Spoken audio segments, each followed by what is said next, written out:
الله أكبر الله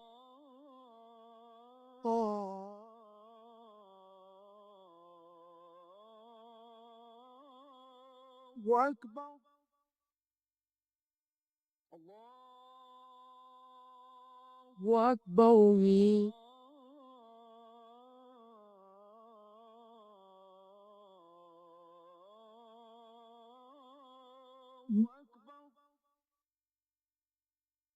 أشهد أن لا إله إلا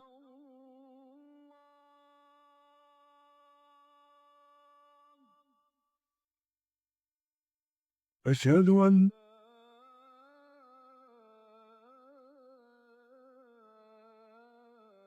إله إلا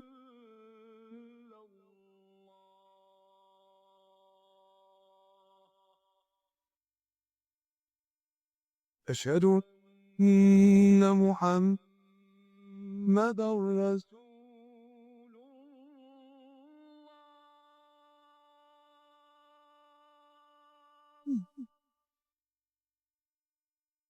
أشهد أن محمدا رسول الله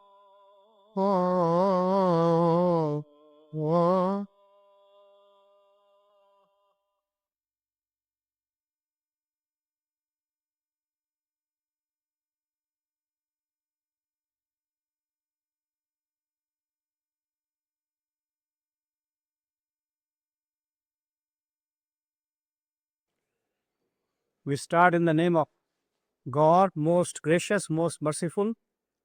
أعوذ بالله من الشيطان الرجيم. بسم الله الرحمن الرحيم.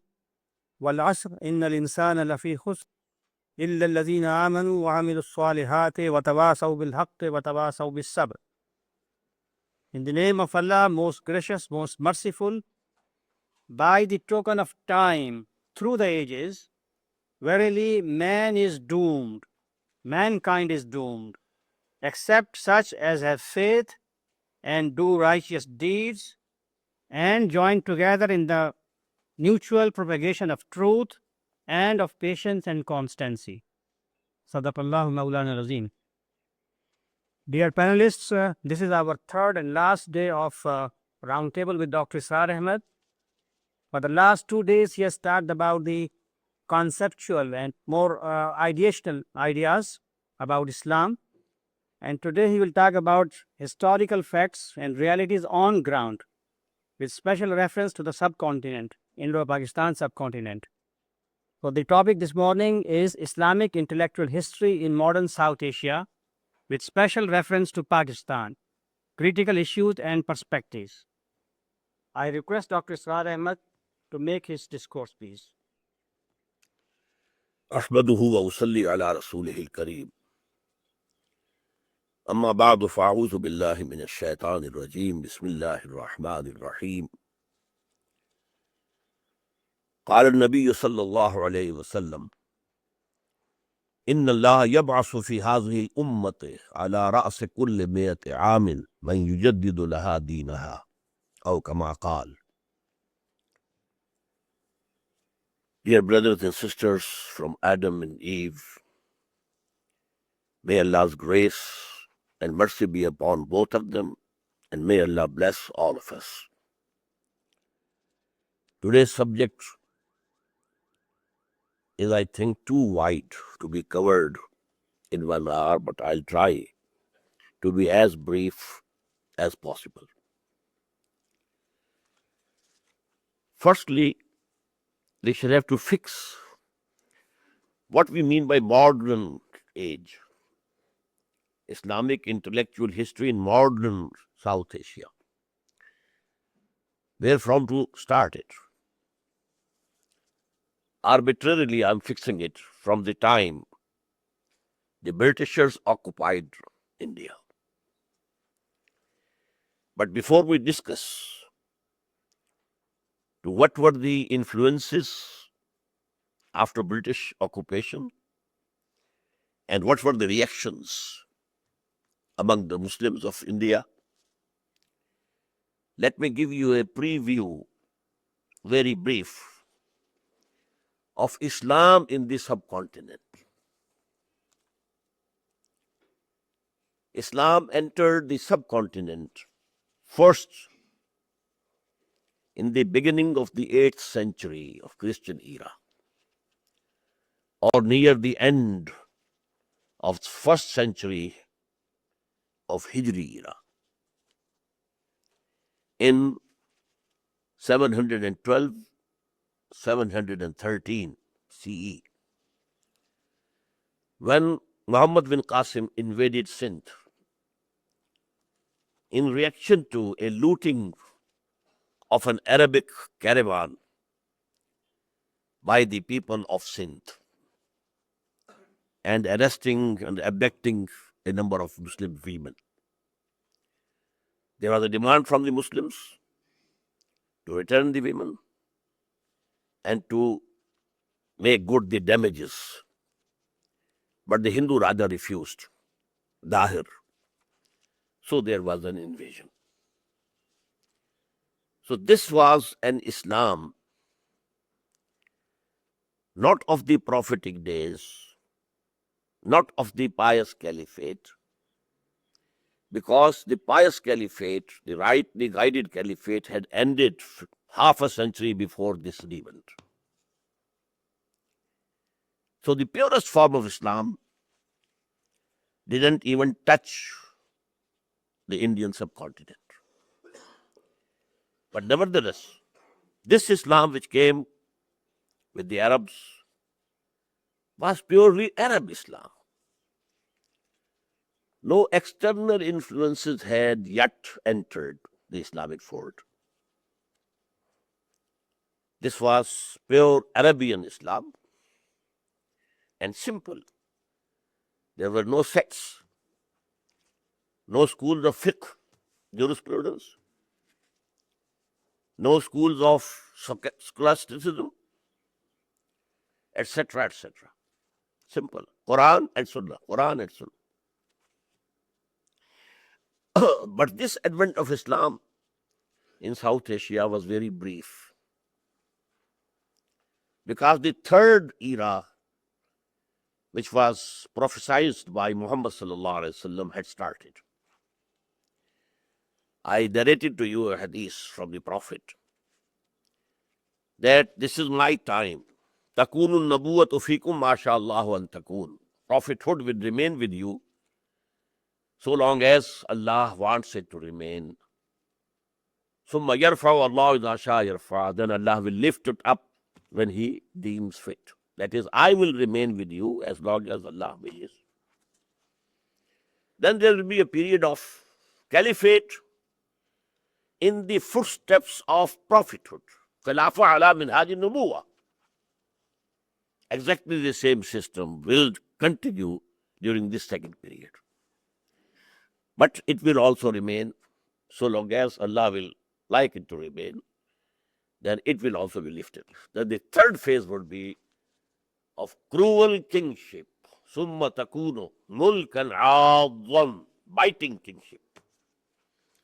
So this third stage had already started when Islam entered the subcontinent. And that is why, because Muhammad bin Qasim was very, very, very successful here, and due to his piety, the Hindus here made idols for him and started worshipping him. Seeing that a person is becoming so popular with the masses, and it could be a threat to the king sitting over there in Damascus. So he was recalled and killed. And with that, there was the coming back of this era very soon. So this stay was very short-lived. Now Islam entered this subcontinent from the northwest through Afghanistan 300 years after this invasion of Sindh. During these 300 years, 3 centuries, many external influences had entered Islam. The Greek logic, Greek philosophy,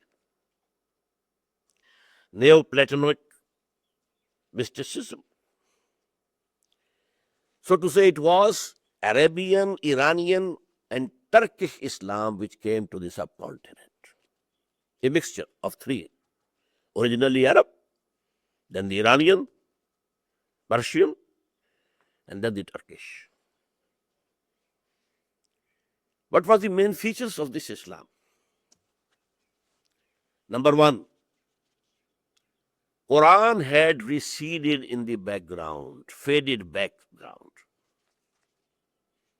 Why? Number one, because when Islam entered from the stage of struggle and jihad, a revolutionary struggle, into a state, now a state was established. So now law became more important than the inspiration from Quran. This is the natural change. Number two, when there was monarchy, there was, people were loving wealth, gathering, accumulating wealth, absentee landlordism. So the people at the helm of affairs didn't want that people should read Quran. They will see the real picture of Islam.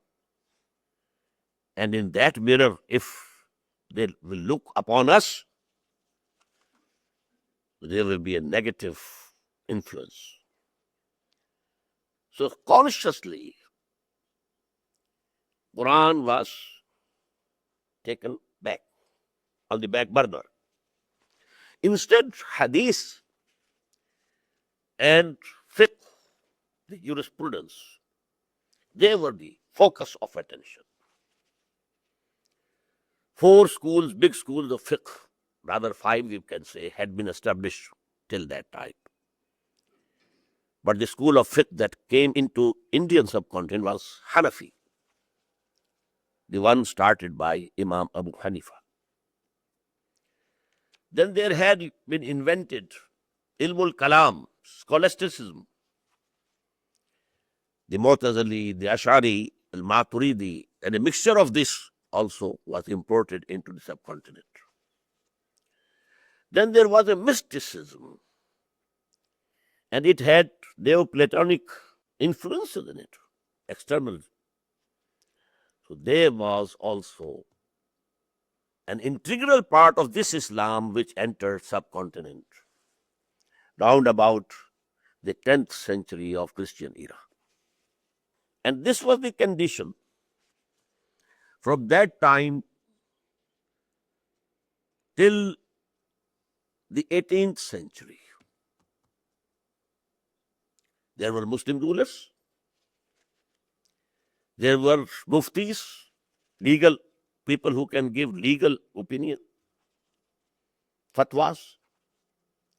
There were qazis, magistrates, deciding the disputes and affairs according to the Sharia. And there were the khatibs in the mosque to deliver the khutbah of Jum'ah, Friday. And they were also paid by the government, not independent. These 3 positions were government positions, bureaucratic positions. Khatib in the mosque, Jame mosque. There used to be an ordinary mosque for 5 prayers a day. No khutbah, no lecture whatsoever. No sermon. The sermon was restricted to Friday. And that was delivered by the people appointed by the government. Just as we have today in Turkey, and we have today in Saudi Arabia, etc., etc.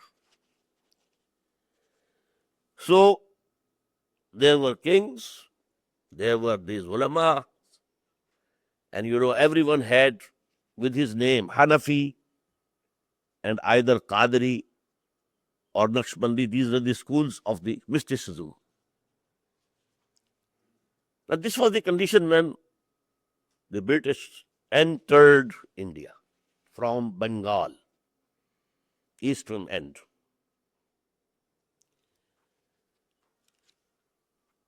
After the coming and conquest of India by the Britishers, the division between state and religion, which had already taken place, the political power was with those who had might. Might was right. A tribe is stronger, he will take. Babur was stronger, he defeated Ibrahim Lodi and he became the emperor here. It has nothing to do with religion whatsoever. The religion was with the khatibs, with the qazis, with the muftis. But now, this division became more apparent because the Britishers were ruling. And if I use my own terminology, now the deen was of the Britishers and Islam was reduced absolutely to the position of a mazhab religion. You can have your own beliefs, okay, we don't object. You can have your modes of worship, 5 prayers, keeping fast in the month of Ramadan, go ahead. Even personal law, yes, you can practice your own personal law. But the criminal code, civil code, taxation, all these things would be ours. Along with the Britishers came 2 things. Christianity, the first center of the propagation of Christianity was in Bengal. Bible was translated into Urdu. And it was spread like anything. Government was doing it. And number 2, a civilization. The Western civilization came. Number 3, English language and physical sciences and Western thought. These things came in India. Now, to this situation, there were 2 reactions from among the Muslim intellectuals of India. I've discussed this thing in detail in one of my pamphlets, Islamic Renaissance, the real task ahead. So, I would request you to go through that pamphlet. There were 2 reactions, as I said. Tell the name again. Islamic Renaissance or Renaissance.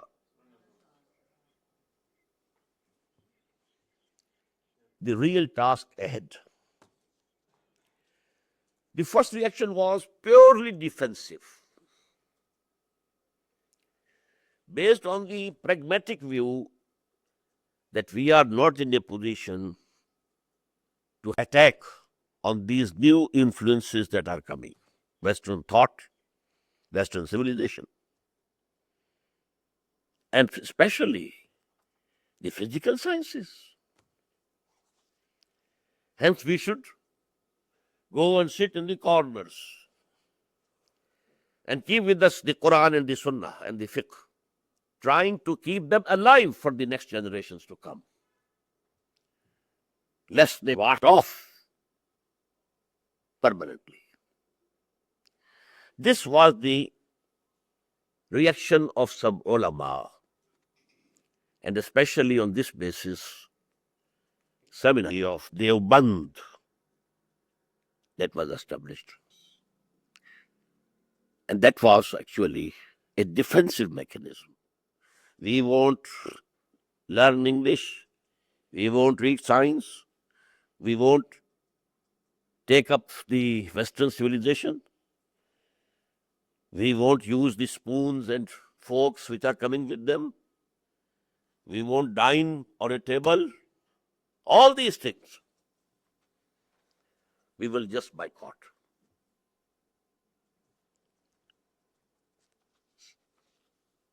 Number 2, the ulama, some of them, they came into politics also.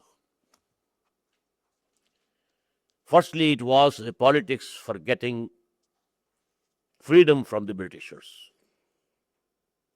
freedom movements. And it was a great freedom movement led by Congress along with Jamiatul Ulama Hind, an organization of the Muslim learned people of India. And this potential school of thought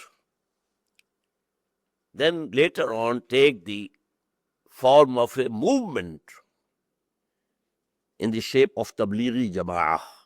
I hope you people are aware, because Tablighis going to Europe, going to America, a very big congregation in very close to Lahore, more than 1 million people, they gather here, more than 3 million people, just equal to the people who perform Hajj every year. They gather in Dhaka, Tongi. It's a big movement. So this concept of Islam as a mazhab has taken the form of a movement, spreading the Islamic beliefs and focusing on personal piety and performing all the rituals and the ceremonies of Islam, the modes of worship, having an appearance of a Muslim regarding clothing and regarding their faces, beards, and their hair. So this is the movement Tablighi Jamaat, which represent the same concept of mazhab. But it is dynamic, very dynamic. The second reaction was more logical, so to say. That no, we can't boycott what is coming, whatever is new. We have to confront it. Whatever is correct and right and true, we must accept. Whatever is wrong, we can reject. So this was the attitude taken by a very dynamic person, Sir Syed Ahmed Khan, who established first a school, then a college, then a university, the Aligarh University. We shall teach English and Arabic. We shall teach sciences, modern social sciences also. And we will teach Islamiyat also. So this was the way taken by the majority of the Muslims of India.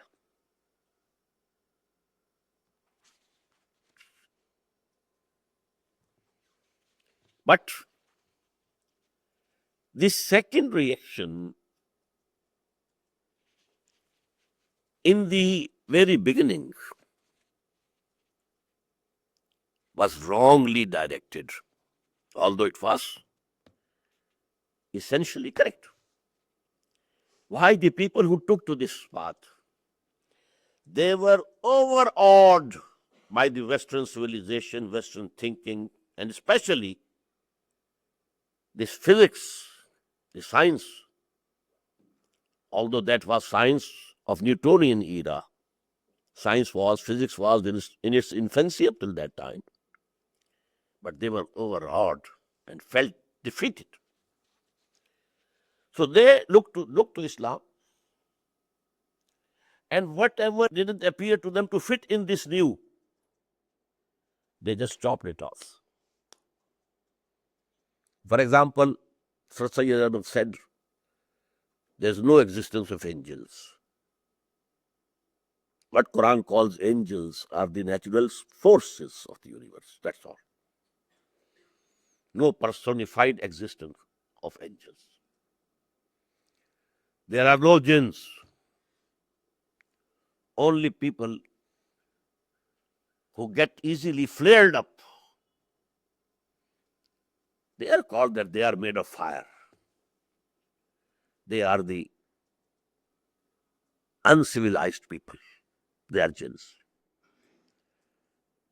They tried to have an explanation, physical explanation, scientific explanation of the miracles. About the breaking of the sea at the time of Moses, ﷺ. They said it was tide and ebb. When the ocean was on the ebb, Moses and the children of Israel, they crossed over. And so on and so forth. So to say, scientific explanations, so that it can fit in the modern mind, to make it fit to the modern mind.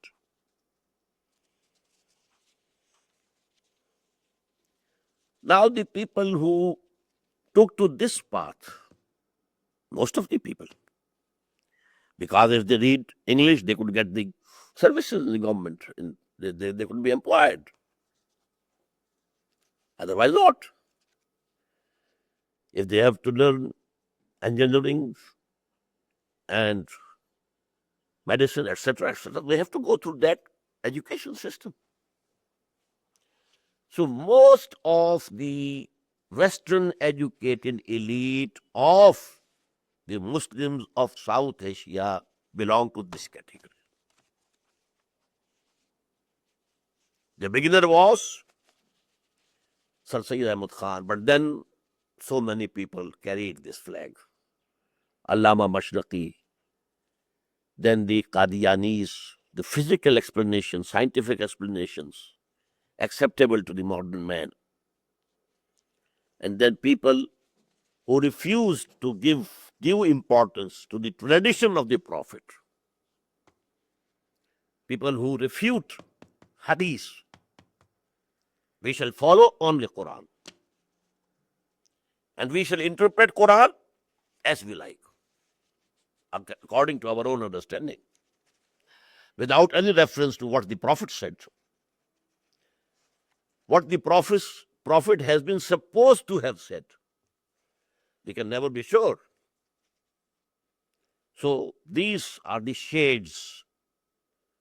But the source was Sir Sayyid Ahmed. But this process, Brother Roger will again appreciate. Thesis and antithesis brought a synthesis. Synthesis in the person of Allama Iqbal. He clung to the fundamentals of Islam and Iman. And he studied, he read English, he studied philosophy, the old as well as modern.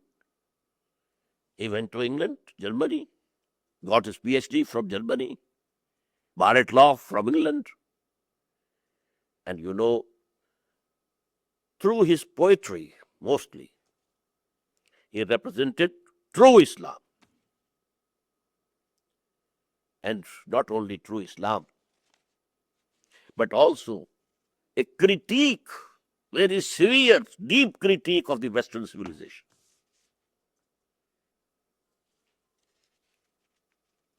Now this movement, Sir Sayyid Khan and Iqbal, this now took the form of a Muslim nationalist movement, political movement in India. Muslims are a separate nation. They are not one nation with the Hindus. Our culture is different. Our lifestyles are different. Our beliefs are different. Everything is different. We are not one nation. Our nationhood is not based on land, on a country. The position of the Hindus was that we are all Indians. We are one nation. We should be united to get freedom from the Britishers, etc., etc. But this Muslim nationalist movement tried to get the safeguards from Congress that our rights will be fully preserved and protected. Qaid-e-Azam Muhammad Ali Jinnah remained a biggest banner holder standard bearer of this Hindu-Muslim unity and amicability.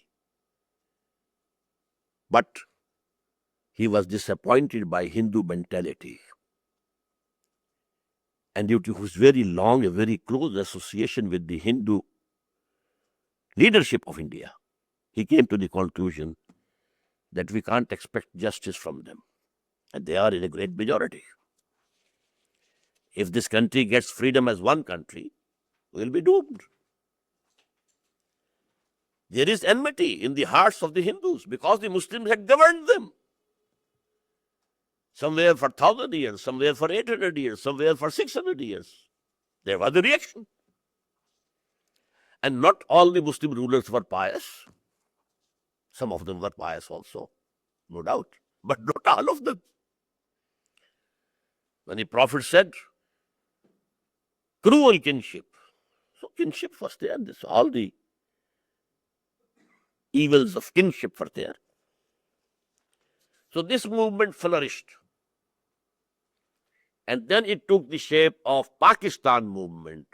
We must have a separate country in the subcontinent so that we can establish Islam, our own religion, our own social order, our own political system, our own economic system, our own criminal law, our own civil law. We want that India be partitioned on the basis of this religion. Wherever Muslims are in majority in the northwest of India and the northeast of India, they should be a separate country and the rest of India should be separate. And because the slogan of religion was invoked, the slogan was, Pakistan ka matlab kya? La ilaha illallah. What Pakistan means? La ilaha illallah. There is no God except Allah. And we want to establish the deen of Allah. Iqbal said in his lecture of 1930, presidential address of the annual session of All India Muslim League, he said, it is destiny that an independent Muslim state will be established in the northwest of India. And if that happens, we shall have an opportunity, a chance to remove the bad dots on the face of Islam, which appeared during the period of imperialism, kinship, whether the Umayyad or the Abbasid, to remove those and show to humanity at large the real face of Islam. This is Islam. We would establish Islam. And the same was said by Quaid-e-Azam Muhammad Ali Jinnah. We need Pakistan to show to the world at large, humanity at large, a model of the Islamic principles of the same three words used by H.G. Wells: human equality, fraternity, and freedom. Islamic principles, Islamic interpretations of human fraternity, equality, and freedom. Now, leaving this issue here, I'm coming to another subject which was going on side by side. It's the other dimension. And for that, I quoted the hadith in the beginning. The Prophet said, and we believe in it, that the chain of prophethood which started with Adam, alayhi salatu wasalam, he was also a prophet, the first man and the first prophet. And there is a chain of thousands of prophets. The recorded prophets are only, which we find in the Old Testament, and then the New Testament, Jesus and Muhammad. But there are prophets have been sent to all regions of the world. But Quran is giving the history of only those who appeared in that area, region, because otherwise they should have been taught first geography and history and all the countries. No. But this chain of prophets and messengers of Allah has come to an end, and its climax, its zenith, in the prophethood and messengerhood of Muhammad. We accept Noah, we accept Abraham, along with so many others. But the five, according to us, the five most important messengers of Allah have been Noah, number one, Abraham, number two, Moses, number three, Jesus, number four, and fifth and final, Muhammad. Alayhimus salatu wassalam. Now, after this institution of prophethood and messengerhood coming to an end,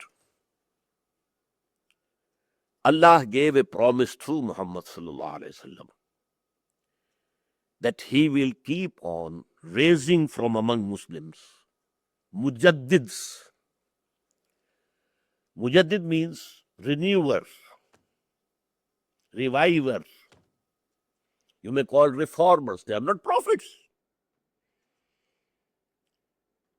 These, Allah has promised, the Prophet said, that in this ummah, He will raise mujaddids, renewers of Islam, Islamic faith, and Islamic practices, and washing it off from the external influences which might have come through that century, 100 years, making it pure Islam regarding the faith and the practices in every century. Now, for the first 1,000 years of Islamic history, or Muslim history, I should say, all the mujaddids appeared in the Arab world. Umar bin Abdul Aziz, who revived caliphate for a short period and finished that monarchy of the Umayyads and the landlordship, etc., etc. Then Imam Abu Hanifa, Imam Malik, Imam Shafi, so on and so forth, Imam Ghazali, Imam Ibn Taymiyyah, Sheikh Abdul Qadir Jilani, these are all mujaddids. Ahmad ibn Hanbal, a great mujaddid.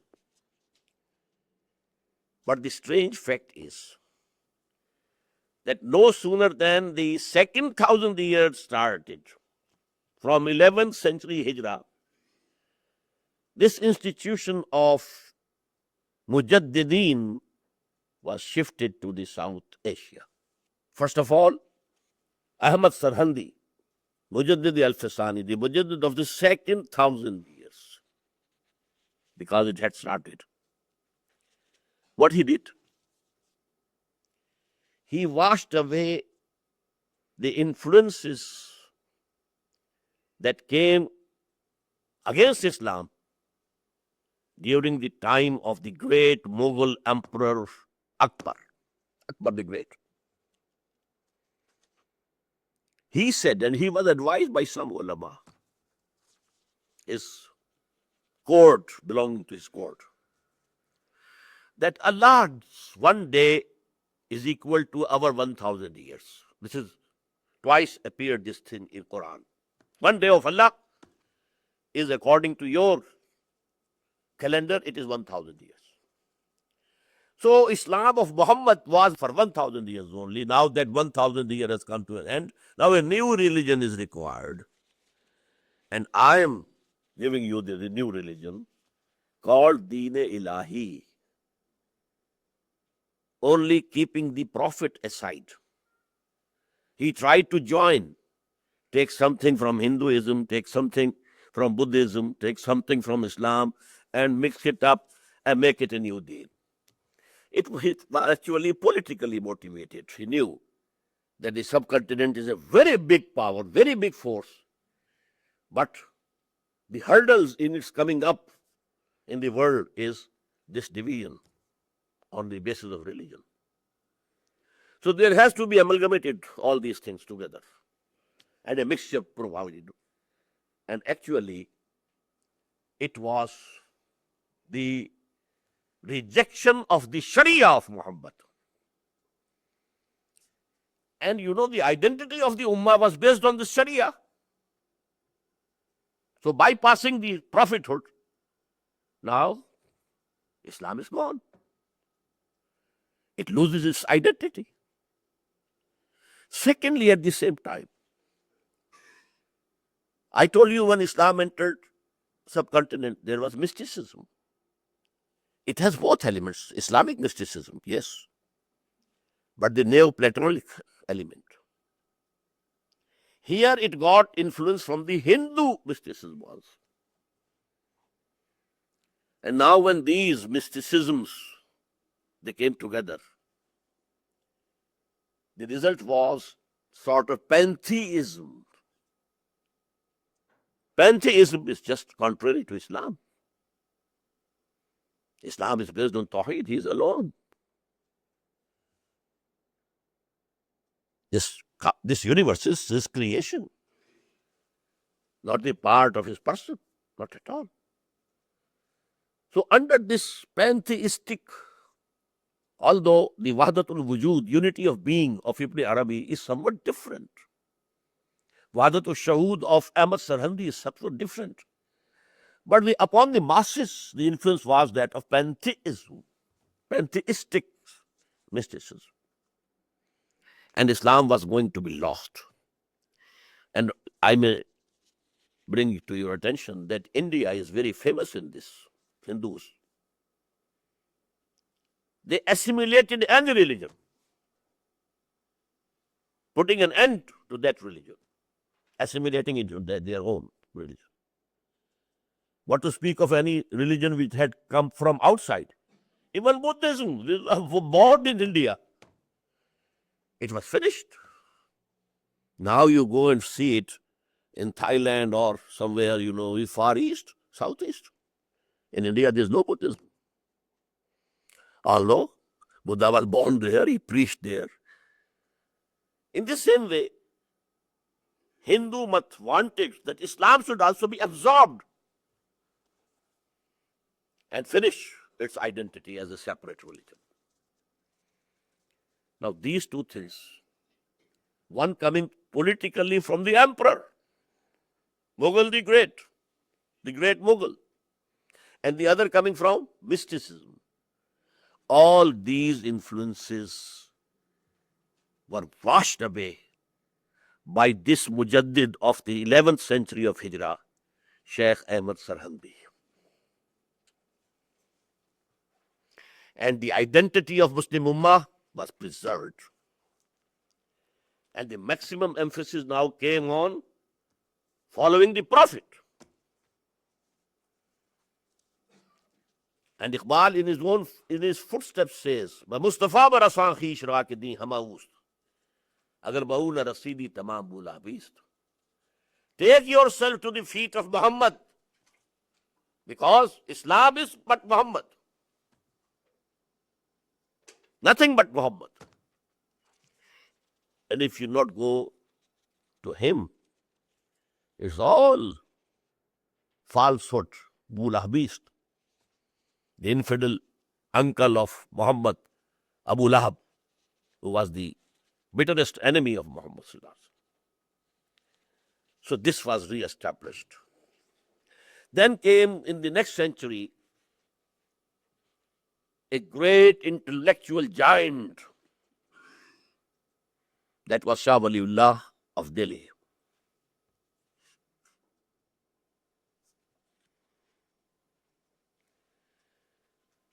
He, one person, can be equated with the whole team in Europe who revived the knowledge. Ihya-ul Ilm or Renaissance. He is so big a personality. First of all, he revived all the Islamic sciences and knowledge from its ultimate sources. As I told you, Quran had receded into background because the court language during this Islamic rule in India was Persian, not Arabic. I told you this Islam was a mixture of Arabism and Iranianism and Turkishism. So Quran had receded. People didn't know what Quran is saying. They only recited it to get some sawab, we call it, some reward in the hereafter, because we are reciting and reading the word of Allah, the book of Allah. That's all. People didn't know what is written in it. They revered Quran, they respected it, they loved it, they honored it, recited it, but they didn't know. Even to the extent that among the ulama, it was a sin to translate the Quran into any other language. It was this intellectual giant who started translation of Quran himself into Persian, because that was the court language, and then his three sons into Urdu. One only gave a translation. The second one gave a translation of his own with some explanatory notes. The third one wrote a full exegesis. We call it tafsir of Quran. So back to Quran, the original source of knowledge.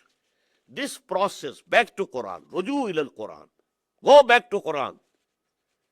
This started in the 12th century after Hijrah by no less a person than Shah Waliullah Delhi.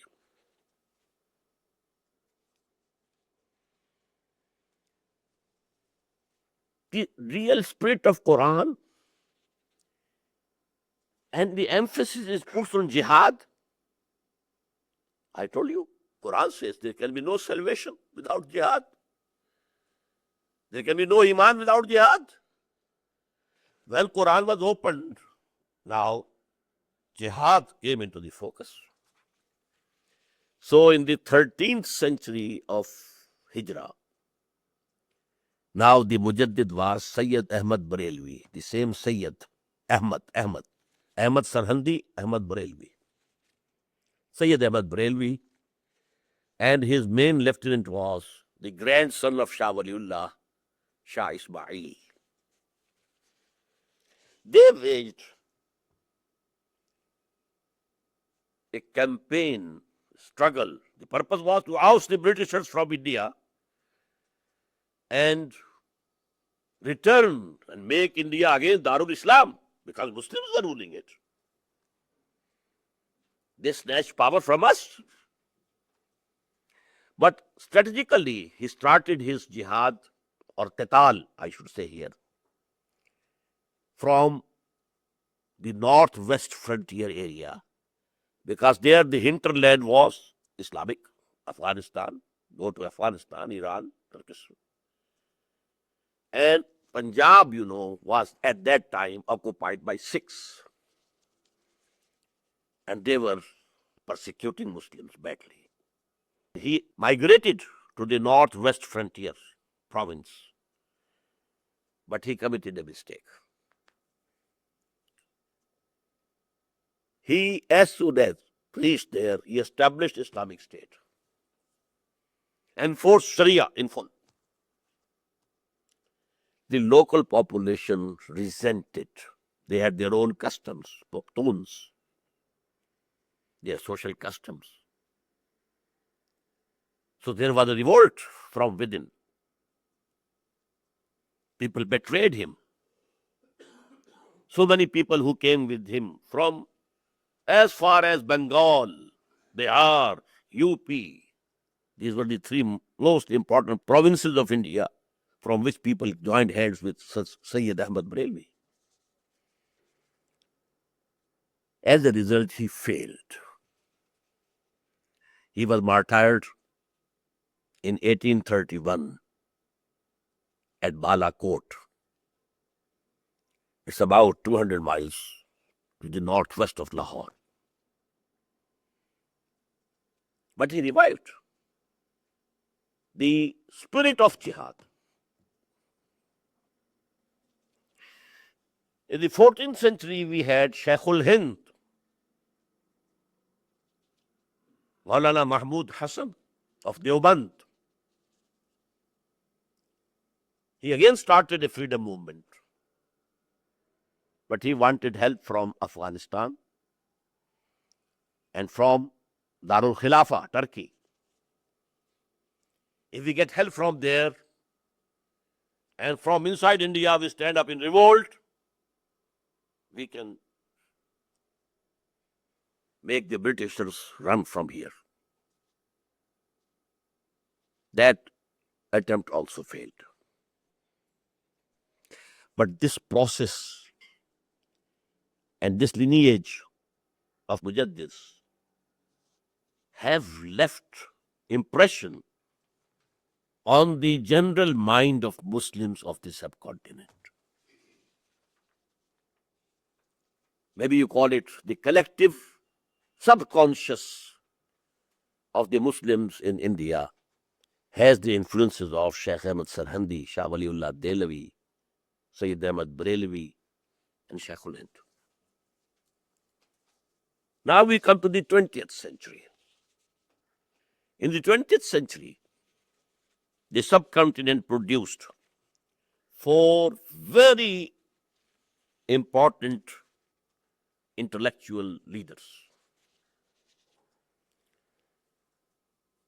4 and foremost, Iqbal. He had the educational background, modern. A PhD in philosophy from Munich.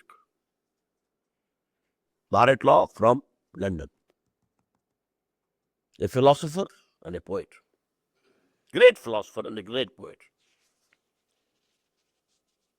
Number 1, he added to the mission of Shah Waliullah, which was started by Shah Waliullah, calling Muslims back to Quran, back to Quran, back to Quran. He said that the basic cause that we are being humiliated in this world today is that we have turned our backs to Quran. If you want to live as Muslims, it's impossible without Quran. So return to Quran. Then he initiated new ilm kalam. The ilm kalam of Ghazali and ilm kalam of others, Razi, etc., was now obsolete. Why? Because that was the ilmul kalam based on the Greek logic and philosophy, trying to fill the gap between Islamic aqaid and dogma and the Aristotelian logic and Greek philosophy. But now the philosophy had gone into the background. It was the era of science, physical sciences. Now the need of the hour was to bridge the gap between Quran and the physical sciences. This process was started by Allama Iqbal in his poetry as well as his lectures, 6 lectures. The collection of these 6 lectures, but there are 7 actually. The title is Reconstruction of Religious Thought in Islam. Reconstruction. Note this word. Reconstruction of religious thought in Islam. On the basis of modern psychology, modern epistemology, modern physics. But he was also, although he was an idealist, a thinker, a philosopher. The most accurate picture of his photo is this: sitting, contemplating, holding his head by the forehead. This is the exact representation of his personality. But he was alive to the facts on the ground also. What threat was coming by Hindu majority in the subcontinent, who are full of revenge. They want to take revenge from Muslims because they ruled over them for near a century. And this fear, was expressed by Indira Gandhi. Although she was the granddaughter of Motilal Nehru, a very civilized person, he said, when he was asked, what is your religion? What can I tell you? By language, I am a Muslim. By birth, I'm a Hindu. By civilization, I'm a Western or European. And father of Indira Gandhi, he was a socialist, very broad-minded, secular. But the granddaughter of Motilal and daughter of Jawaharlal, when Dhaka fell and Pakistan was torn apart into two pieces, she said, "We have avenged our 1,000 years defeat." That is the Hindu psyche. We have avenged our 1,000 years defeat. So this condition Iqbal was seeing. And I have already quoted his presidential address to the All India Muslim League session of Allahabad in December 1930. Muhammad Ali Jinnah, till that time, I told you, he was striving hard to have unity among Muslims and Hindus. Only that the Hindus should promise, give a solemn pledge that our rights will be preserved. But then he was disappointed. He left the political arena of India, went to London, settled there, started his legal practice. But in 1932, Iqbal went there for the second roundtable conference and met him. At that time, Iqbal injected into him the concept of Islamic revival. Actually, protection of Muslims was a negative attitude based on fear. But to revive Islam and to show to the world a model of Islamic State, that was the positive purpose. He injected it, and he persuaded him to come back to India and lead the Muslims. From that time onwards till his death, he was repeating this lesson given to him by Iqbal: Islam, Islam, Islam. And because the emotions, sentiments of the Muslim masses, due to these four mujaddids, they might not be practicing Muslims, but they had the influence in the subconscious mind, collective subconscious mind, of the concept of a revival of Islam. They gathered together under the banner of Muslim League. And the election of 1946, Muslim League came out as the sole representative of the Muslims of India. Which could not be put off, bypassed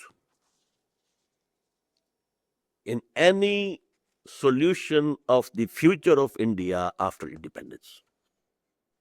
It had a say. Now, leaving here, now I come to, along with Iqbal, we had three more very important persons. Number two was Abul Kalam Azad, who died in 1958 as the Education Minister of India. He was influenced and inspired by the poetry of Iqbal.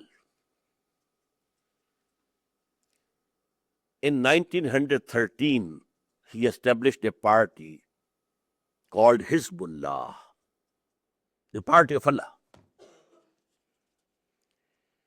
And he stated that aim of this party is to establish the kingdom of Allah on earth. I may say kingdom of heaven on earth, but it was Hukumat-e-Ilahiyya, kingdom of Allah on earth. And it was based on Bay'ah. Bay'ah means oath of personal allegiance, I accept you as my leader, I will obey. Within the parameters of the Sharia, if you give me some commandment order which contravenes the Sharia, I won't accept, I won't obey. But if it is within the parameters of the Sharia, I will accept, I will obey. I'll give you my opinion, my advice, but the decision will not be made through majority vote of the party. The decision will rest with you personally. This is Bai'ah, the institution for the basis of organization in Islam, which is mentioned in Quran, in Hadith, in Sirah, life of the Prophet Muhammad sallallahu alaihi wasallam. But till that time, the orthodox ulama, I have told you before, that they had a limited concept of Islam as a mazhab only.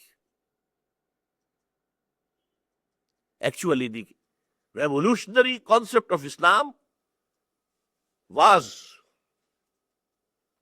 revived by Iqbal, saying that this is deen, not mazhab. There can be no dichotomy between mazhab and deen and siyasat. Juda ho deen siyasat se to reh jati hai changezi. If our politics is separate from our religion, then it is all tyranny, not Islam. But on that basis, the first practical attempt was made by Abul Kalam Azad. He was very close to Sheikhul Hind also. So these two influences worked on him. The Mujaddid of the 14th century Hijrah, Sheikhul Hind, Maulana Mahmud Hassan, and Allama Iqbal, the reviver of the revolutionary concept of Islam. But because I told you, the ulama in general were sticking to that limited concept of mazhab. There's a very incisive couplet of Iqbal. I'm sorry you can't appreciate it. By translation, you know, that real spirit cannot be transmitted. मुल्ला को जो है हिंद में सजदे की इजाजत नादा ये समझता है कि इस्लाम है आजाद. The Maulvi, the mullah, because he is allowed by the Britishers, you can pray, you can keep fast. He thinks that Islam is free. Islam is not free. Islam as a deen is downtrodden under the feet of the Britishers. मुल्ला को जो है हिंद में सजदे की इजाजत नादा ये समझता है कि इस्लाम है आजाद. Islam is not free. It will only be free when it is established as a deen.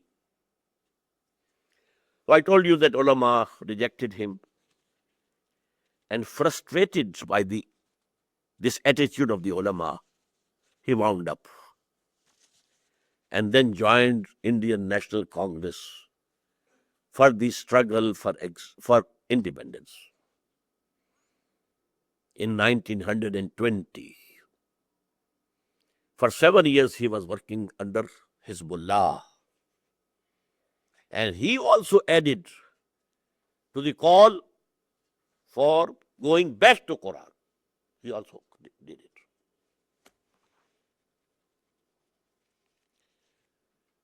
Then a few years after this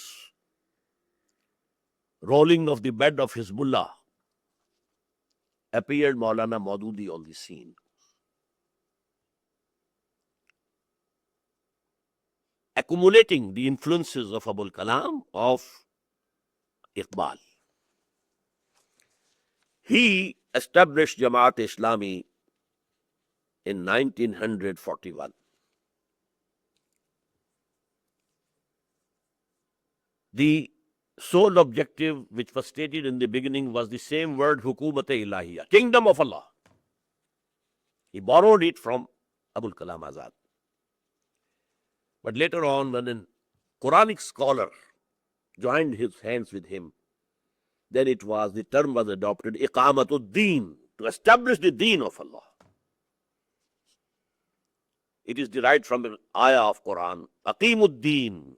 It's your duty, O Muslims, to establish the deen of Allah. Now, along with Jamaat-e-Islami, talking about India, but it must be noted that it was a pan-Islamic sort of thought. These movements were contemporary, starting from Indonesia, Masyumi Party, India, Jamaat-e-Islami, Iran, Fidayin, and from Egypt started the big movement of Al-Ikhwan Muslimun. Nearly the same thought. And this thought came to the surface on the basis of the ending of the colonial rule. Now when we are free, we should practice our Islam as a total deen. So these movements started nearly simultaneously. Nobody could succeed anywhere. Maududi also failed badly. Maulana Maududi also contributed to that movement of going back to Quran. He wrote an exegesis of Quran, keeping in view especially the modern educated people, to reach their minds, their brain. And he expounded the politico-socio-economic system of Islam. This is the Islamic state, and I take him and accept him till today, although I left his Jama'ah about half a century before. But till this date, I admit, the greatest political thinker of Islam of the 20th century was Maududi. I quoted that he coined that term of theodemocracy. He was. His writings on the concept of Islamic State, they are, I think, till date, till today, the best and most comprehensive. His thoughts about social system of Islam were also 100% correct, and I agree with them. Only regarding the economic system, he remained somewhat backward. He could recognize the evilness of interest on cash, but not the interest on land, absentee landlordism.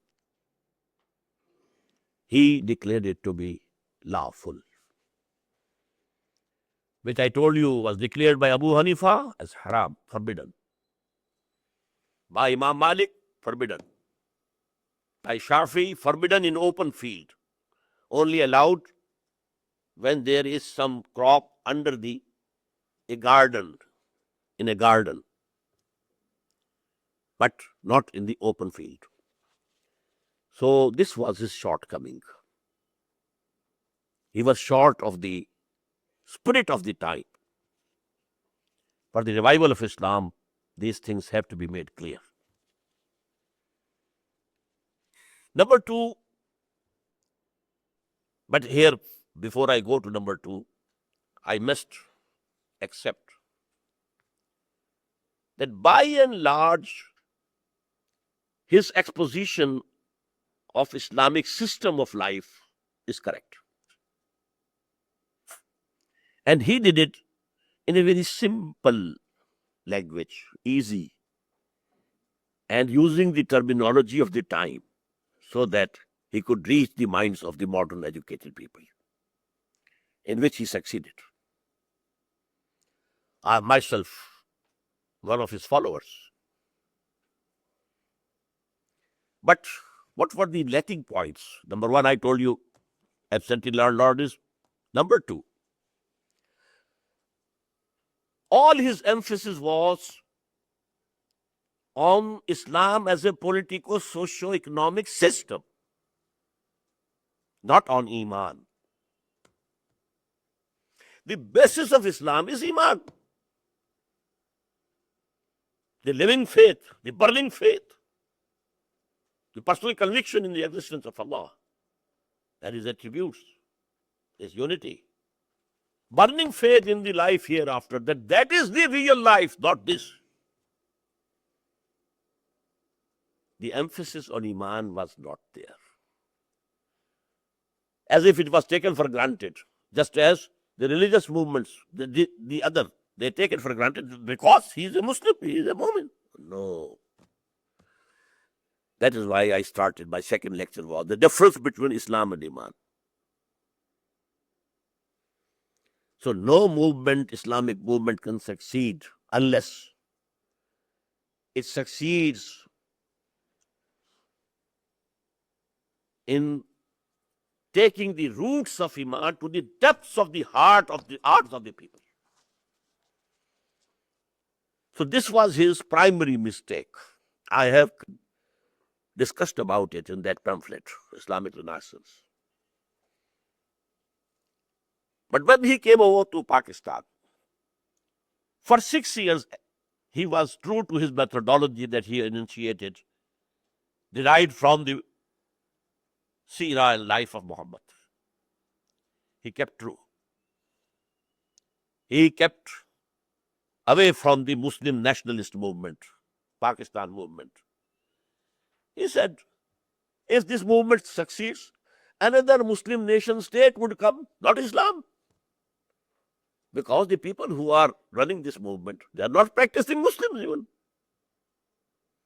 Qaid-e-Azam was not a practicing Muslim. The majority of the leadership of Muslim Jinn were not practicing Muslims. So another Muslim state would be added to already existing. To form and establish Islamic state, you have to follow a special strategy and methodology to be derived from the methodology of Muhammad. But when he came over to Pakistan after partition, for 3-4 years, he retained his revolutionary ideology and revolutionary methodology. And the first achievement was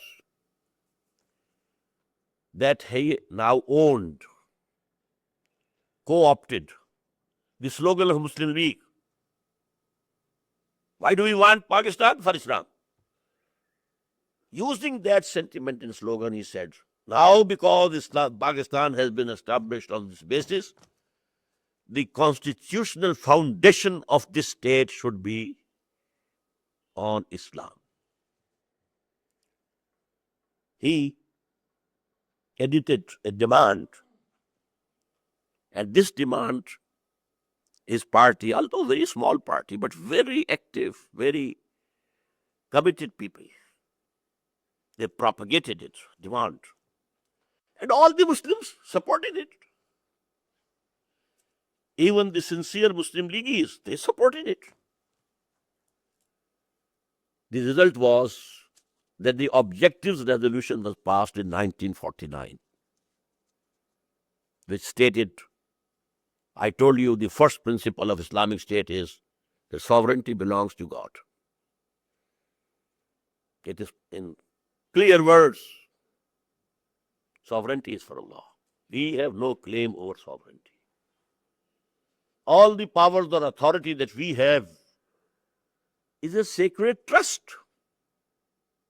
to be used within the limits of the Sharia, book of Allah and the tradition of His Prophet. So it was a big success.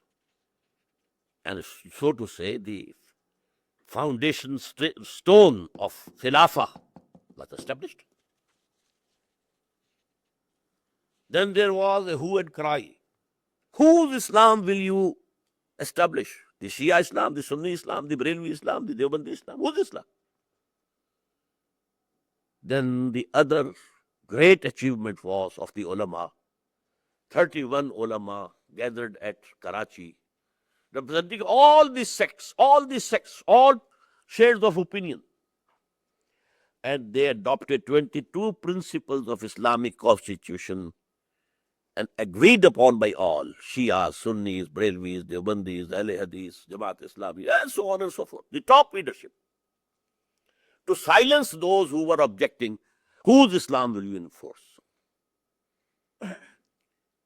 But the very next year, Maulana Maududi committed the biggest blunder, Himalayan blunder of his life. He thought that we had adopted the slogan of Muslim League, Pakistan for Islam. And we started a movement of demand of the constitution on that basis, and we succeeded. Now, if we enter the election arena with this slogan, we shall be returned to power. And then we shall use the whole government machinery to change the thinking pattern of the people, to reform them Islamically, etc., etc. So we decided to enter the power politics arena of this country by participating in elections in 1951. And that was the biggest blunder. He realized only after 20 years that he had committed a mistake. In 1971. But at that time he was too old. He couldn't hold the reins of power of the movement in his own hands and lead the movement. Anyhow, what happened with this was,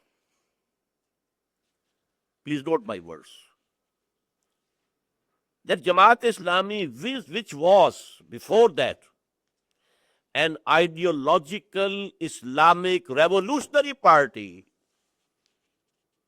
turned into an Islam-loving national political party. These three versus three. Ideological Islamic revolutionary party. It was changed into an Islam-loving but national political party. Now, I was, from my very early, I should say, when I was only a 5th class student, I started reading Iqbal. I was influenced by his poetry. That was the first impression. Then I was impressed by Maududi and Abul Kalam. When I also migrated to Pakistan from India, I joined Jamaat-e-Islami's movement. Firstly, this student section, Islamic Jamiat-e-Talaba. And I rose to the position of the Nazim-e-Ala of Jamiat-e-Talaba. But then I came to the conclusion that Jamaat-e-Islami has taken a wrong turn. It's no more an Islamic revolutionary party. And this is going to be doomed. So I parted my ways after writing a note of dissent comprising 225 pages in a book now. It is now in a book form. An analysis of the movement of Jamaat-e-Islami. What it was originally and what it became after the independence of Pakistan. Now, I myself, I told you, under the influence of Iqbal, Maududi, Abul Kalam, I started Tanzeem-e-Islami. I started my mission in 1965 independently. My first emphasis was on Iman through Quran. First, the foundations of Iman have to be taken down in the heart. They take a nation's pillar deep.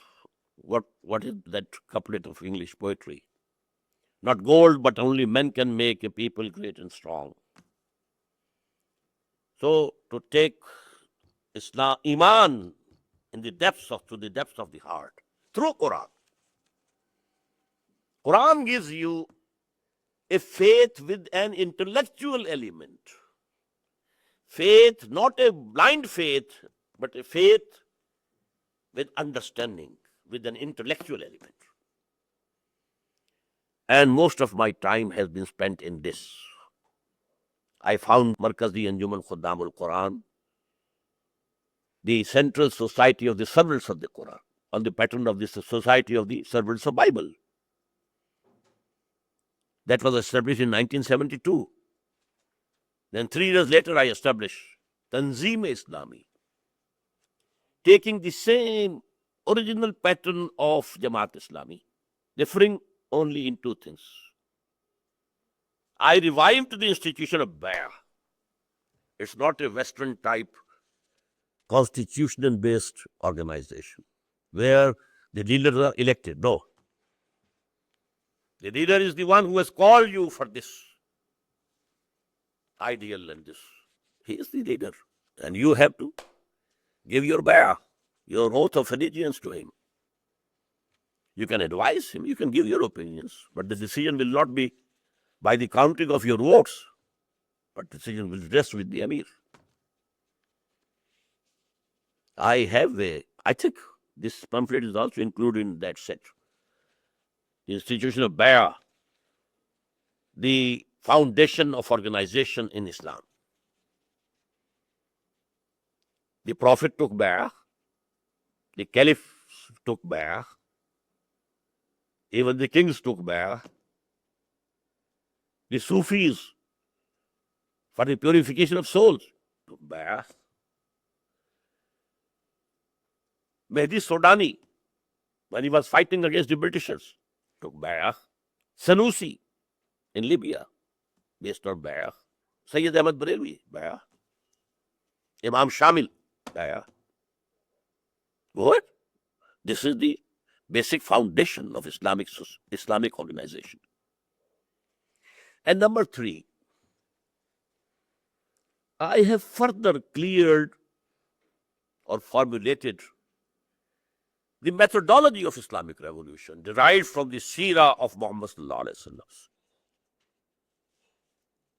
It was a great blessing of Allah subhanahu wa ta'ala that He gave me the strength to write this book. Islam cannot be established as a deen except by the methodology inferred, derived from the methodology of Muhammad sallallahu alaihi wasallam. And that is going to be the subject of my talk in the evening. Now, my organization, Tanzeem-e-Islami, I have, due to old age, given up the imarat and leadership of the party. And I've nominated, here we have nominations, no elections. A new leader has been nominated. I'm there. Now as an ordinary member. I obey him now, although he's my son. But he's Amir. So the response that we have got up till this date and time is very limited. The general religious scene is occupied mostly by the sectarian ulamas groups. Sectarian, based on sects. And then these 2 movements, Tablighi Jama'ah and Jamaat-e-Islami, as a political party. So they are dominating the scene up till now. Our progress is slow but steady. And now it is within Allah, His decision and command. But this movement has now entered the 2nd generation. And inshallah, it will continue. The success or otherwise is in His hands. Our duty is to strive and try to be on the right path. The success, when and through whom it comes, is for Allah to decide. Thank you very much. Thank you very much for the close attention. We'll take a short break for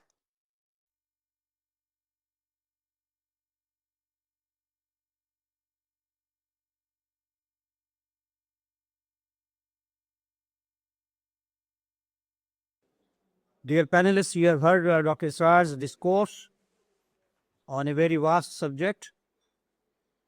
It has covered centuries, in fact, the arrival of Islam in the subcontinents, and then its development, and finally, the creation of Pakistan in 1947 and its aftermath.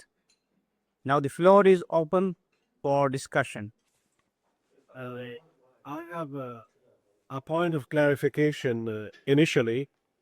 You mentioned that in the 20th century, there are 4 mujaddids. First of all, I never used the word mujaddid for them.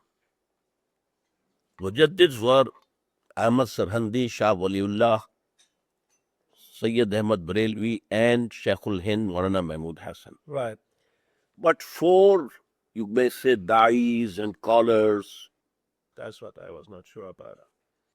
Now, the question that I have is a comparative one, in relation to Badi'a Zaman Said Nursi in the Ottoman Empire, who was born in 1877.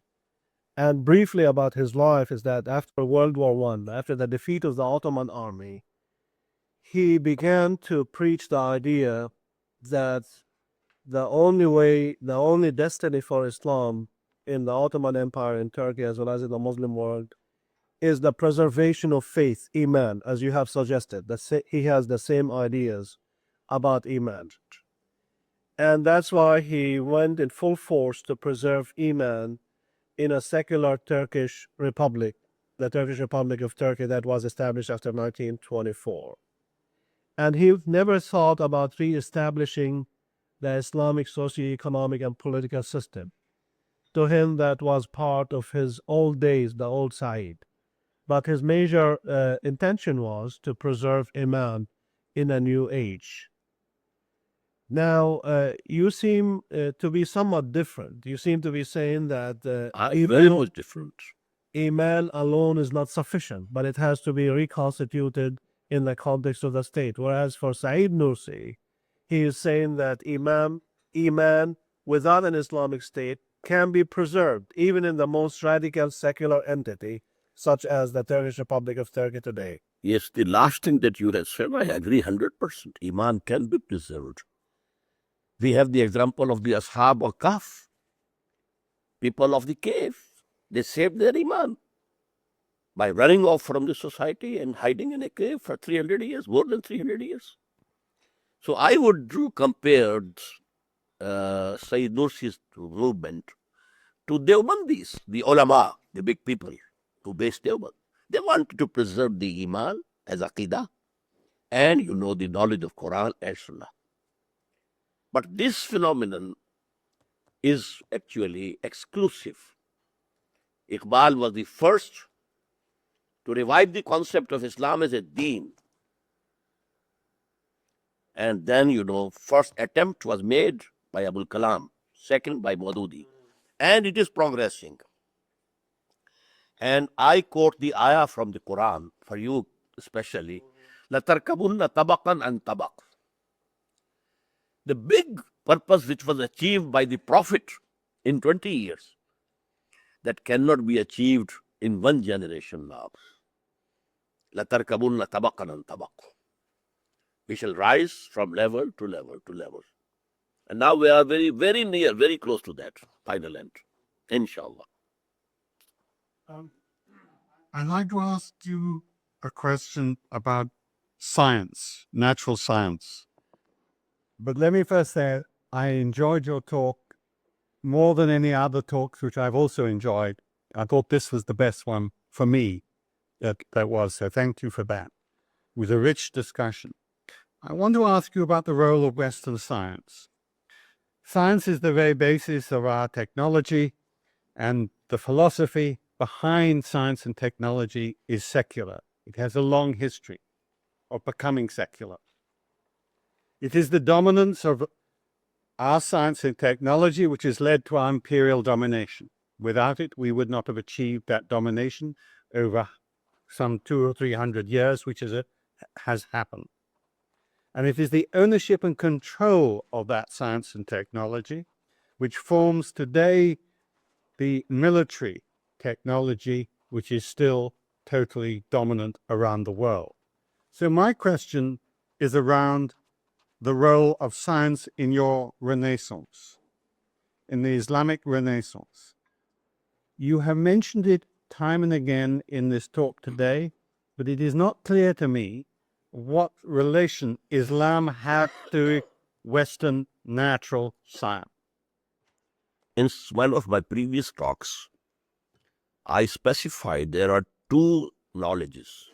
One is acquired, one is revealed. And this acquired knowledge is also Islamic, because we are studying the universe, which is the work of God.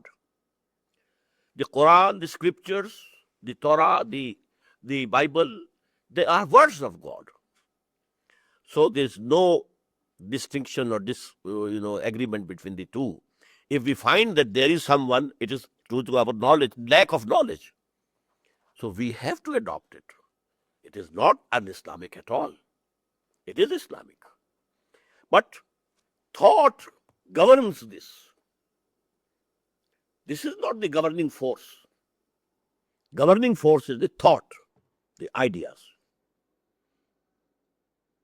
May I come in here? See, nothing wrong with science and technology per se as such.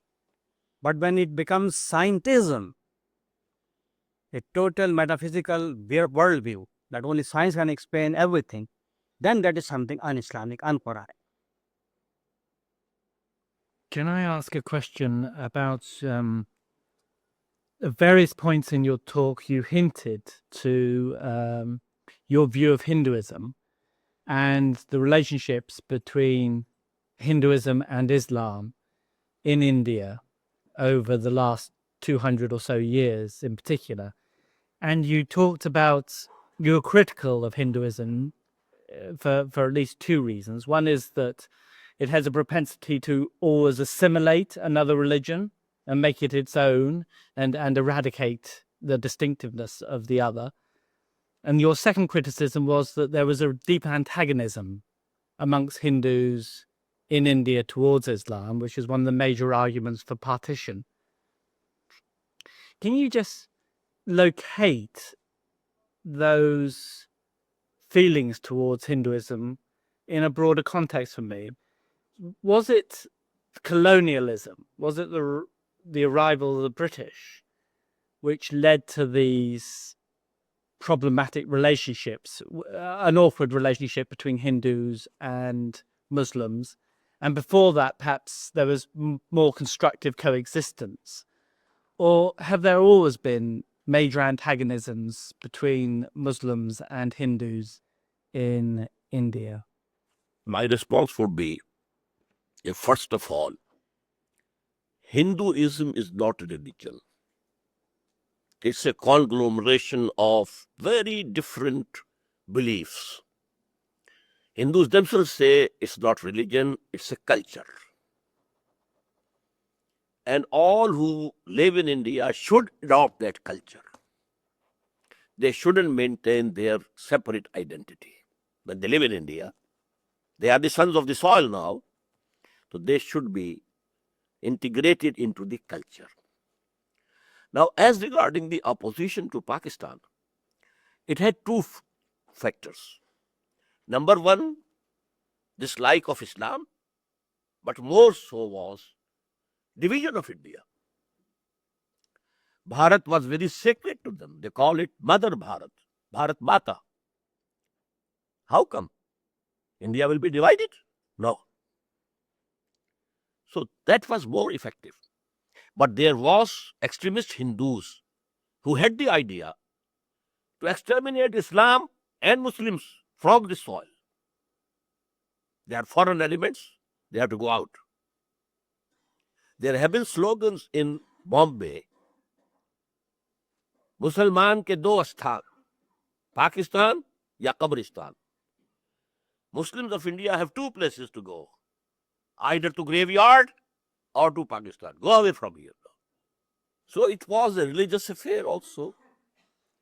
They had started a movement of converting Muslims to Hinduism in the regions where there was no Islamic knowledge. some chief of the tribe accepted Islam, and now all the people, but they didn't even know the kalma. First, Ashhadu an la ilaha illallah wa ashhadu anna Muhammad Rasul. Even that they couldn't pronounce. Especially the Mewatis, round about Delhi. So Tablighi Jamaat worked a lot for them. But they were converting them. So as to reclaim, they were from us, and they must come back. Then the Britishers also, especially the conservatives in England, they broadened this gap and increased the enmity due to their policy of divide and rule, divide and rule. If they come together, they'll throw us out. Let them fight each other, divide and rule. So the oil was added to this burning fire by this British policy. And when they left a bone of contention between Bharat and Pakistan, Kashmir. Go on fighting, go on fighting, go on fighting. Remain friends, our friends, both of you. But fight each other. Go on, go on. The same continuation of the divide and rule policy.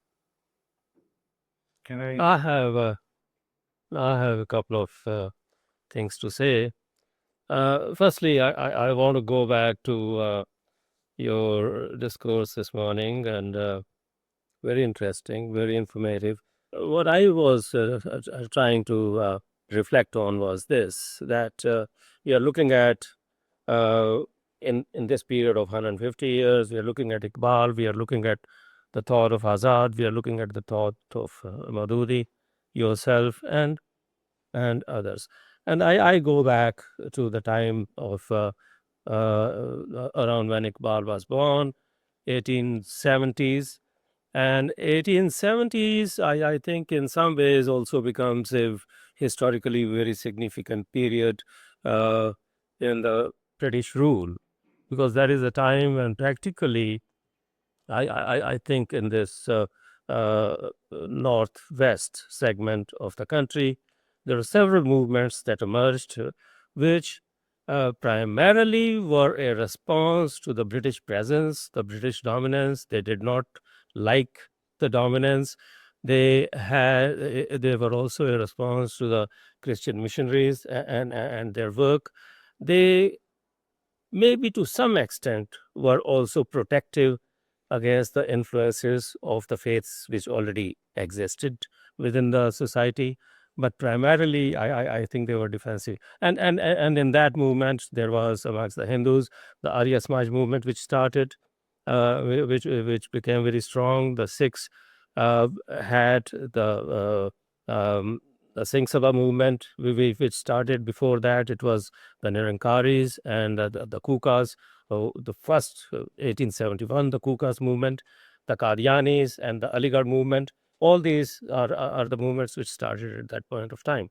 I see there a trend of thought that initially emerges from, which is, I think, informed through the works of all of them, like Iqbal and Azad and even Maududi, where the thought was to find a model or to find identity within a pluralistic setting. You see, now somewhere around 1920, 1930, that period is significant because the rift between Gandhi and Jinnah, which led then ultimately to emergence of another kind of thought of separation. So I am wondering here that if we even go back to 1830, 1930 speech of Allama Iqbal, he is talking of a very broad concept of federalism. He is talking of a very broad concept of federalism, true federalism, where the regions have a certain level of freedom and liberty, but they live as a pluralistic entities. Is it possible, in your judgment or in your reflection, that if Nehru and Jinnah had got along, we would not be thinking of so many of these things here today. Well, these is, they can have so many answers. Yes. And what I want to point out is that what you are saying about Iqbal is partially true. Because at that time, we could never think of independence from the Britishers. So what he was seeking at that time was the grouping of the provinces on the basis of population. So there should be one province of Muslim majority, So that was practical, pragmatic. But then he said in this same lecture, for me it is destiny that an independent Islam Muslim state will exist and be established in the northwest of India. But that was not a proposal. On those conditions, nobody could think that Britishers will go. Had not the Second World War happened, the Britishers would have never gone from here. Dr. Mumtazin. Israr Sahib, you left the Jamaat-e-Islami in the 1950s, and I happen to have read your statement that you delivered at Marchigod Ijtima, and I must admit that it's the most articulate and profoundly argued statement with wit and sarcasm and also with passion. And even today, I think it remains probably the best critique of the turnaround of the Jamaat-e-Islami. I have two questions. Did you at any time after you left the Jamaat had the opportunity of meeting Maulana Maududi and discussing with him the issues that divided you? Secondly, at the same time or around that time, both Maulana Wahiduddin Ahmed and Maulana Aameen Islai also left the Jamaat-e-Islami. How is your position different from the position taken by these two other stalwarts of the Jamaat? And thirdly, It will be difficult or be not. go ahead, but please do remember A question or a question paper. First of all, I didn't meet Maulana Maududi for 5 years after leaving Jamaat-e-Islami. But in 1962, I was going for Hajj for the first time. So I came over to Lahore from Montgomery. 1962. That was my first Hajj. So I came and talked to him. That Maulana, my difference stands where it was. Rather, it is more intense. But I love you. I'm thankful to you because you gave us the idea and all that. So I want that you also clear your heart from my side. He said, I have nothing in my heart against you. But then, that was not the time for discussion. I tried to discuss because when I went to Hajj, he also came because, the founding session of Rabatatul Alam al-Islami was going to be held. After I left, he was invited. So I met him in Mecca, in Mina, in Medina, and wanted to discuss with him. I said, Maulana, do you not up till now think that some mistake has been? So he was furious. He said, the same question I'm asking you. Have you not up till now understood your mistake? So I stopped. Number one. Number two was Wahiduddin and Maulana Islai. Maulana Islai was 100% in agreement with me. But his position was that had Maulana Maududi kept the environment of mutual consultation, we would not have left Jamaat-e-Islami. So leaving Jamaat is something else and the difference of opinion is something else. As for Wahiduddin Khan, he actually attacks the basic thought of Iqamatul-Din. So he has differed and gone away from the basic ideology of Jamaat-e-Islami, but not Maulana Islai. Thank you. I also wish to say that I enjoyed today's talk a great deal and I learned from it. I understand even better, I think, your desire for and your aim to have an Islamic state. And I understand better also why you do not accept Muslims and really Islam only being given in states rights to practice their religion and other human rights, but not having full political rights, indeed, not having their own Islamic state. And I certainly do not expect you to change your views on this whatsoever. I wonder, however, if you can fully understand why non-Muslims would almost certainly oppose any kind of Islamic state, especially one in which they live, and did not grant them political rights as well as human rights on an equal basis with Muslims. And also, given that you say, yes, you want an Islamic state, you're saying now, first and foremost in Pakistan, but the real idea is to have either Islamic states around the world or to have the world become an Islamic state. Then I wonder if you can understand why, for a good many of us non-Muslims, that would only mean difficulty, first of all, but also probably conflict, because the rights would not be given fully. And if you're thinking of a world Islamic state, then that would be conflict throughout the whole of the world. So I'm wondering if you can understand that, which I think you can, but then what would you say about that? How would then conflict cease to be as long as there were non-Muslims in this world? First of all, we hope that when a model Islamic state is established somewhere on this globe, most of the humanity and mankind will see the truth with their own eyes and accept Islam. But I don't say that the conflict will be over. There will remain certain persons, but in the revolutionary terminology, all the people in Russia were not communists, but they had to accept the communist order. It is the revolutionary force that establishes its order of its choice, and the other have to obey. This is the rule. This has been the rule throughout. But let me quote about Muslims, not but to speak of Islam. About Islam, let me quote an incident. Omar, the second caliph, went to Damascus, and there he saw a Jew begging in the market. He called the governor for explanation. How come? When he was young, you were taking jizya from him, and now when he's old, you have thrown him into the street to beg. Fix the allowance for him, just like the allowances for Muslims. This is Islam.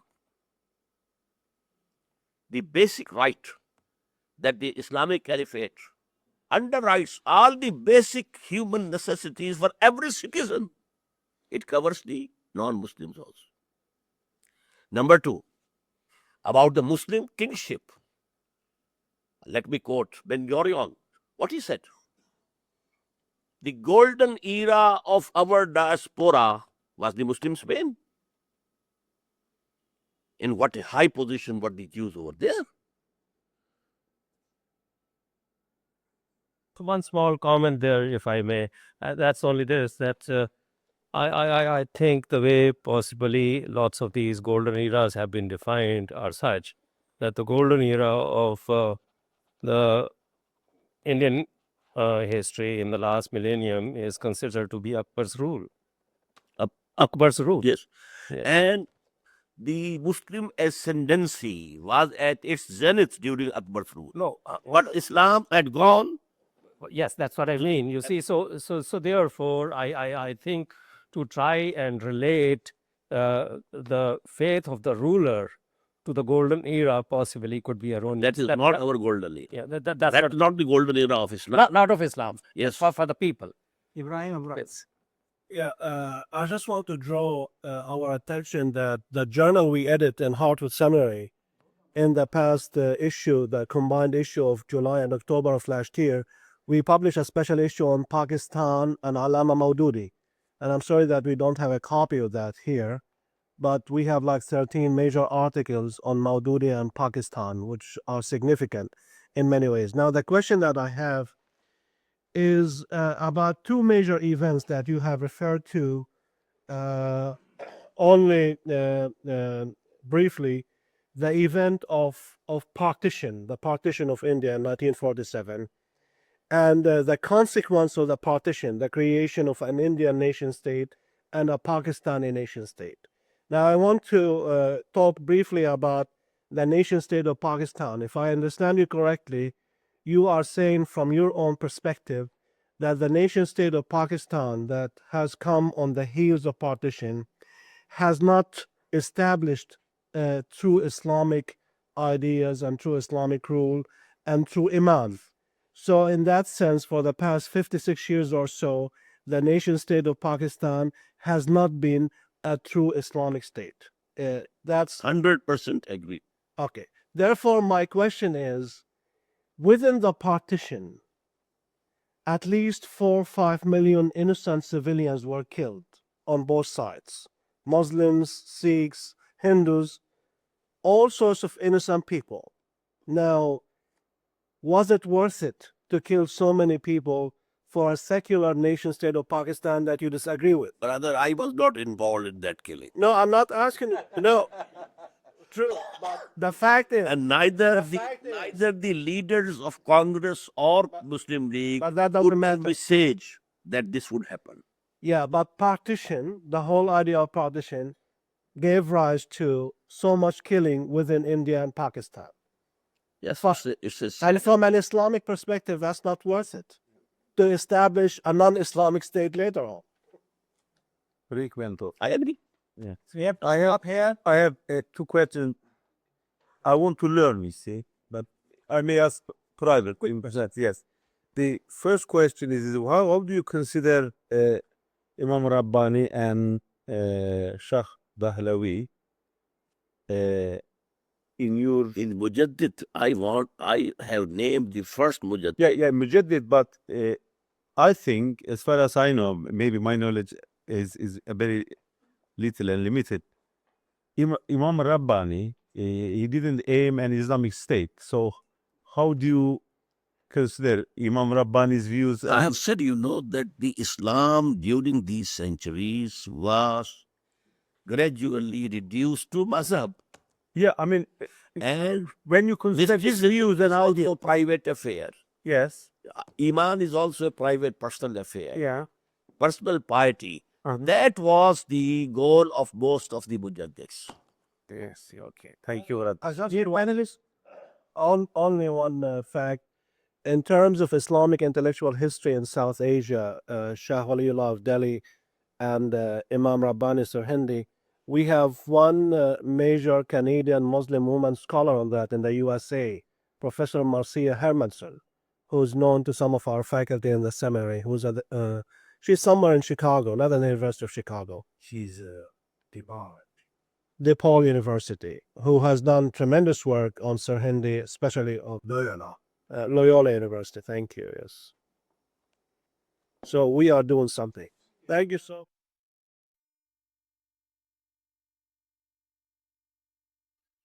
Allah. What Allah.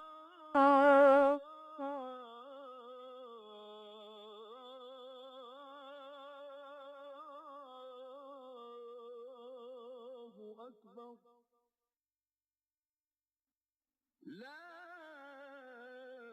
إله إلا